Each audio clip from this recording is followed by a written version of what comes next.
गेल्या 2023 पासून समीक्षा नामक कंपनीला अंबरनाथ शहराचा कचरा संकलित करण्याचा कॉन्ट्रॅक्ट त्या ठिकाणी दिला होता। जवळपास हीच कंपनी 2017 पासून अंबरनाथमध्ये काम करते। 23ला नवीन टेंडर पण त्यांनाच देण्यात आलं। आज समीक्षा 7 ते 8 वर्षापासून काम करत असताना सुद्धा नगरपालिकेच्या क्षेत्रामध्ये जवळपास 210हून अधिक कचरा कुंडी आज पण अस्तित्वात आहेत। आणि एवढंच नाही तर जेव्हा आम्ही याच्या सखोल चौकशी याला करायचा विषय केला तर एकतर ह्या टेंडरमध्ये कुठंतरी तरतूद आहे की वजन काटा हा स्वतः नगरपालिकेच्या मालकीचा असावा। आम्ही जेव्हा सर्वात पहिली जीबी घेतली, पहिली जीबीमध्ये 15 लाख रुपये नगरपालिकेच्या वजन काट्यासाठी मंजूर देखील करून घेतले, परंतु आज 7वा महिना जवळपास 4 महिने होऊन सुद्धा नगरपालिकेने तो वजन काटा लावला नाही। म्हणजे आम्हाला हे कळत नाही की ह्या सगळ्याच्या मागं कोणती अदृश्य शक्ती काम करते की नगरपालिकेच्या कर्मचाऱ्यांना काम करण्याशी थांबवलं जात आहे। आपण पाहू शकता की इकडे हे डंपरनी जो नाल्यातला गाळ आहे तो आणला जातो आणि याला वजन करून याला कचऱ्यामध्ये याची मोजणी केली जाते। ते जवळपास बदलापूरसारखा शहराचा कचरा दिवसाला आहे 100 टन आणि अंबरनाथमध्ये असं काय घडतं की अंबरनाथमध्ये 170 टन जमा होतो। म्हणजे लक्षात घ्या, जवळपास 70 टन अधिक कचरा हा बदलापूरपेक्षा अंबरनाथमध्ये जास्त जमा केला जातोय आणि होऊन सुद्धा अंबरनाथ शहरांमध्ये मुख्य रस्त्यांवर कचरा दिसतो आपल्याला। असं असताना कुठंतरी खूप इकडे भ्रष्टाचाराचा वास या ठिकाणी येतोय। आपण मागं पाहू शकता की समीक्षाचे डंपर असणं अनिवार्य होतं, गरजेचं होतं।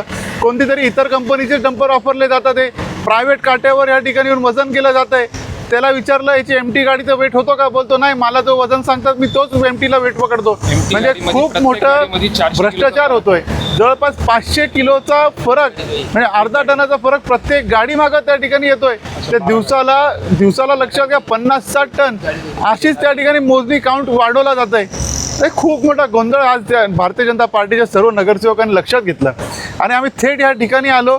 आम्ही संपूर्ण ह्या आरोग्य अधिकाऱ्यांना देखील बोलवून घेतलं, त्यांना देखील दाखवलं की तुम्ही जर का नाल्यातला गाळ इकडे आणून कचऱ्यामध्ये मोजत असतील तर अंबरनाथकरांच्या पैशाची खूप मोठी लूट होते आणि याच्याकरता अंबरनाथकरांचे आम्ही भारतीय जनता पार्टीचे नगरसेवक स्वस्थ बसणार नाही। साहेब, आपल्याला वाटतं का यामध्ये अंबरनाथ नगर परिषदेचे अधिकारी पाठबळ यांना देत आहेत म्हणून? लक्षात घ्या, तुमच्यासोबत आज तुम्ही पण आहोत, शहरमध्ये आपण फिरतो। शहरात आज देखील 210 कचरा कुंडे आपल्याला अस्तित्वात दिसतात। मुख्यतः हा कॉन्ट्रॅक्ट जेव्हा 2017ला नवीन तरतूद करण्यात आली, कचरा कुंडी मुक्त शहर या अनुषंगाने केलं होतं, परंतु पुढं एक सुद्धा कचरा कुंडी कमी झाली नाही, उलटा कचरा ह्या शहरामध्ये वाढला आणि त्याच्यावरती जर का कोणी अंकुश आणू शकत नसेल तर कुठंतरी अधिकारी ह्या संपूर्ण ठेकेदार सोबत मिळून त्या अंबरनाथ शहरातल्या जनतेच्या घामाच्या कष्टाच्या पैशाची लूट करताय हे असं बोलायला कोणत्याच प्रकारचं आपल्याला दोमत राहणार नाही। कामगारांची सुरक्षा वाऱ्यावर दिसते। पाहू शकता ना आपण की त्या कामगारांकडे कुठं गमबूट नव्हते की कोणत्याच प्रकारचे ग्लव्ज नव्हते की कोणत्याच प्रकारचे यंत्रणा नव्हते। बिचारा रेनकोट नाही, काही नाही, हाताने सर्व काम करतोय, बिना बुटाचं काम करतोय।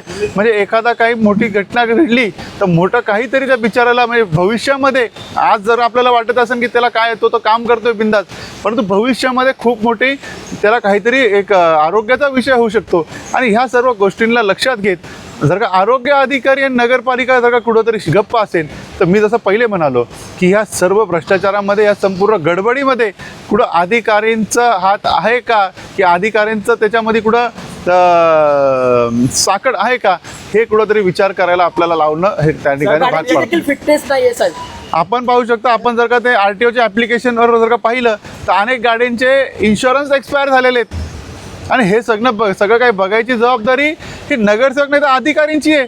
पण आज त्यांचं काम पण आम्हाला करावं लागतं का? ते अधिकारी काम नाही करत आहेत आणि हे का काम नाही करत आहेत हे प्रश्न देखील त्यांना विचारला पाहिजे। आणि आज अंबरनाथकर विचार करतोय की कोणता तरी एक अदृश्य शक्ती त्यांच्या मागं आहे। कुठंतरी कोणत्या अधिकाऱ्यांनी यांच्या विरुद्ध बोलायला चालू केलं तर कुठंतरी त्यांच्या विरुद्ध काहीतरी कट रचला जातो, त्याला धमकी दिली जाते। त्या नगरपालिकामध्ये 50-50 बॉडीगार्ड घेऊन फिरलं जातं आणि कुठंतरी दहशतीचं वातावरण केलं जातं।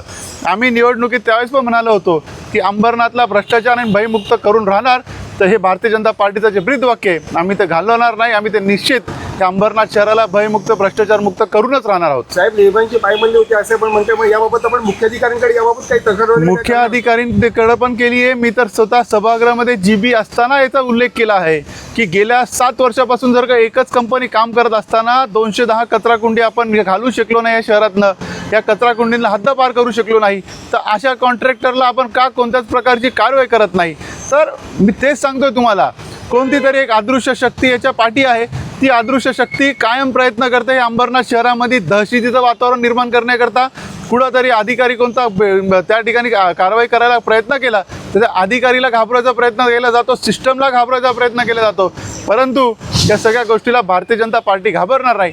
भारतीय जनता पार्टी ही अंबरनाथ शहराच्या हितासाठी ज्या ज्या गोष्टी कराव्या लागतील ते आम्ही त्या ठिकाणी करू. या अंबरनाथ शहरामध्ये प्रत्येक हे आपला रक्तरंजित हा इतिहास आहे, परंतु याला देखील आम्ही घाबरणार नाही. या शिवसेनेच्या एका नगरसेवकाने तर मुख्य सभागृहामध्ये म्हणाले, त्यांनी ते नावं घेतले कोणत्या वर्षी कोणत्या नगरसेवकाची हत्या झाली जो भ्रष्टाचाराच्या विरुद्ध बोलला. म्हणजे मी त्या नगरसेवकाला विचारतो, हे बोलायचं कारण काय होतं? कोणाला उद्देशून हे बोललं जात होतं का कोणाला घाबरवण्याकरता बोललं जात होतं? म्हणून मी तुम्हाला सांगतो, या सर्व गोष्टींना आम्ही भीक घालत नाही. हे अंबरनाथ शहराला भ्रष्टाचारमुक्त भयमुक्त आम्ही करूनच राहू. ज्या अधिकाऱ्यांनी पाठबळ दिलेलं आहे त्यांची काही निलंबनाची मागणी तुम्ही करणार आहात? आम्ही सन्माननीय मुख्य अधिकारी सन्माननीय नगराध्यक्ष महोदयांकडे ही मागणी केली आहे. आज पुरावे देखील त्या ठिकाणी आम्ही समोर आणले, जनतेच्या समोर देखील आणलेत. आणि नक्कीच कारवाई झाली आणि कारवाई नाही झाली तर त्या ठिकाणी आम्ही आंदोलनाची पवित्र देखील त्या ठिकाणी घेणार आहोत. या 2026ला नवीन बॉडी आल्याच्या नंतर स्पेशल आरोग्याची चर्चा करण्याकरता एक बैठक बोलवण्यात आली होती. कुठंतरी ती बैठक पूर्ण होऊन द्यायची नव्हती म्हणून एक बालिश व्यक्ती त्या ठिकाणी गोंधळ घातला आणि त्या ठिकाणी त्यांनी संपूर्ण लोकांची दिशाभूल केली आणि ती सभा त्या ठिकाणी तहकूब करावी लागली. परंतु मी आज तुम्हाला सांगतो की ही जी अंबरनाथ कराची लूट होते याच्याकरता आम्ही त्या ठिकाणी सामोरं जाणार. हे सर्व गोष्टीला आम्ही तुडून लावणार या भ्रष्टाचाराला. आणि हे सर्व काही करत असताना आमची मागणी आहे की सखोल चौकशी होऊन या संपूर्ण प्रकरणाचं ऑडिट व्हावं, कारण ऑडिट झाल्याशिवाय कळणार नाही. जवळपास सांगितलं जातं की 80 ते 100 गाड्या ह्या समीक्षा कंपनीच्या पाहिजे शहरामध्ये दिसत नाही आणि होत्या, तर आजसुद्धा आपल्याला 210 कचरा कुंडीतलं शहर का मुक्त झालं नाही हा प्रश्न मी त्या ठिकाणी अधिकारी आणि त्या ठेकेदाराला विचारतो. म्हणून आम्ही प्रामुख्याने मागणी करतोय की सभागृहामध्ये जेव्हा आम्ही स्पेशल मीटिंग याच्याकरता लावली होती फक्त आरोग्याची चर्चा करण्याकरता, तेव्हा ह्या लोकांनी ती मीटिंग उधळून लावली ती मीटिंग. परंतु आज आम्ही त्या ठिकाणी मुख्य अधिकारी आणि नगराध्यक्ष महोदयांकडे मागणी करतोय की या समीक्षा नामक कंपनीला जे कॉन्ट्रॅक्ट दिलं आहे याची संपूर्ण 2017पासून जे काम चालू आहे संपूर्ण ऑडिट त्या ठिकाणी झालं पाहिजे.